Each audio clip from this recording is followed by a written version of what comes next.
Halo Bapak Ibu semuanya, ketemu saya lagi dengan Dr. Roni Tamba di channel Anak Sehat dan Berkualitas.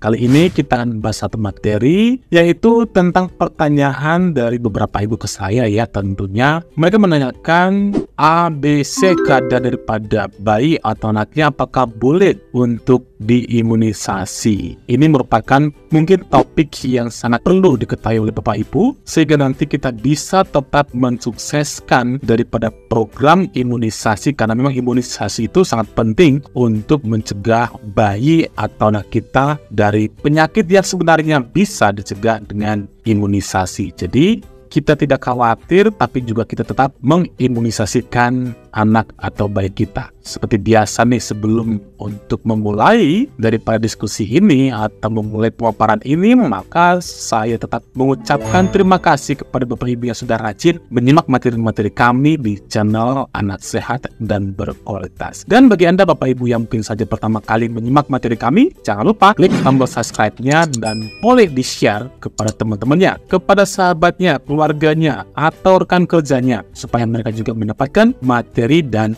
manfaat yang sama. Yuk kita mulai pembahasannya ya.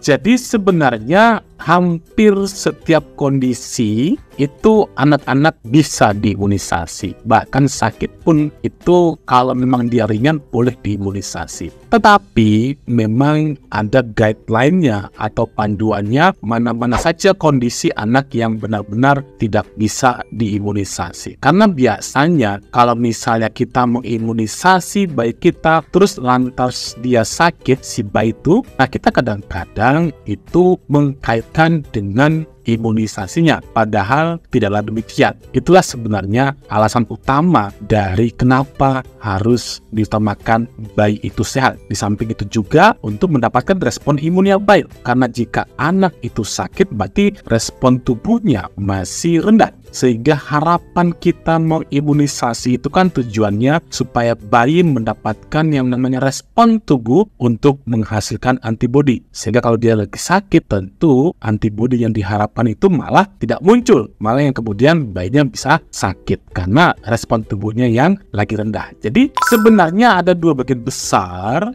keadaan anak itu sebaiknya tidak diimunisasi. Entah itu tidak imunisasi satu kali saja atau seterusnya, atau kombinasi daripada imunisasi satu jenis saja atau semuanya. Nah, ini merupakan hal-hal yang mesti kita pahami. Karena bisa saja anak ini tidak boleh imunisasi A, tapi imunisasi yang lain boleh. Atau memang semua imunisasi tidak boleh diberikan pada seorang anak, tergantung daripada kondisi mana.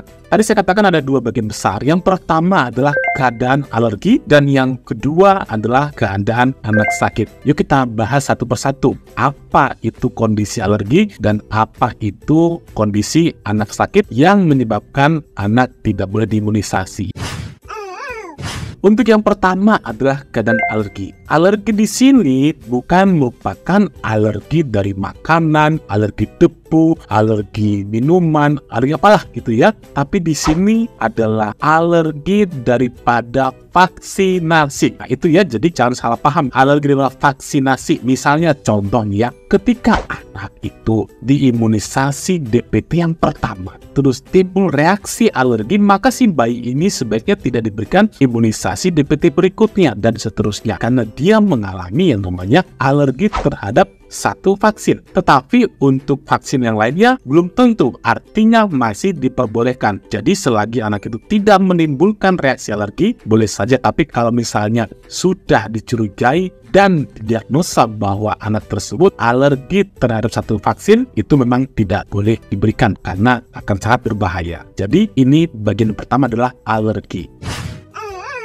Nah, bagian yang kedua adalah anak sakit. Nah, anak sakit ini pun dibagi atas dua, yaitu keadaan anak sakit yang akut dan yang kedua adalah anak sakit yang kronis. Akut artinya adalah keadaan yang tiba-tiba dan belum sampai 2 minggu. Misalnya ketika anak demam dan juga diare. Ingat, demam pun sebenarnya relatif ya. Kalau demam yang ringan sebenarnya boleh anak diimunisasi. Tapi kalau demamnya tinggi, sebaiknya ditunda dulu imunisasinya. Nanti setelah anaknya sembuh, baru diimunisasi boleh. Ingat, demam itu sebenarnya adalah respon tubuh, adalah bukan suatu penyakit. Kenapa sih sebenarnya ada dokter yang memperbolehkan anak demam ringan untuk diimunisasi? Ada yang mengatakan mutlak tidak boleh. Sebenarnya mereka ingin safety daripada miskomunikasi, mispersepsi daripada orang tua. Karena tadi saya katakan ketika misalnya anak sudah hangat gitu ya, terus diimunisasi, terus besoknya panas, mesti yang disalahkan adalah vaksinnya. Tidak ada orang mengatakan karena sakitnya tadi gitu ya, sampai memang dibuktikan mana sih penyebab daripada anak tersebut itu sakitnya.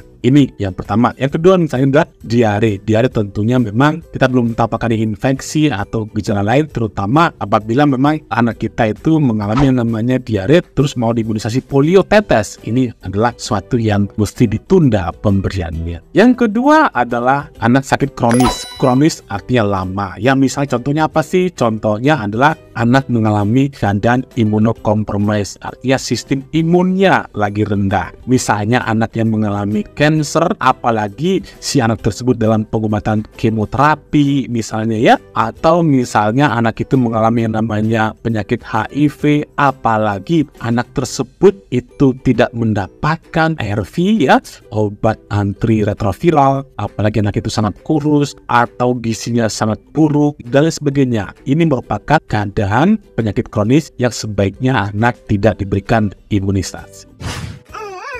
Nah demikian Bapak Ibu semuanya, saya sudah paparkan kapan sih anak itu sebaiknya ditunda atau tidak diberikan imunisasi. Mudah-mudahan kita bijaksana dalam menyikapi ini, karena sebenarnya imunisasi sangat penting diberikan pada bayi kita untuk melindungi mereka dari resiko penyakit. Dan yang namanya program imunisasi ini akan sangat efektif dalam memberikan suatu perlindungan apabila cakupannya sangat luas. Artinya hampir semua, kalau boleh sih semuanya ya, anak-anak dalam waktu wilayah, dalam satu wilayah itu diberikan imunisasi sehingga herd immunity-nya itu didapat. Mudah-mudahan materi ini bermanfaat bagi semuanya. Salam sehat Bapak Ibu semuanya. Dadah.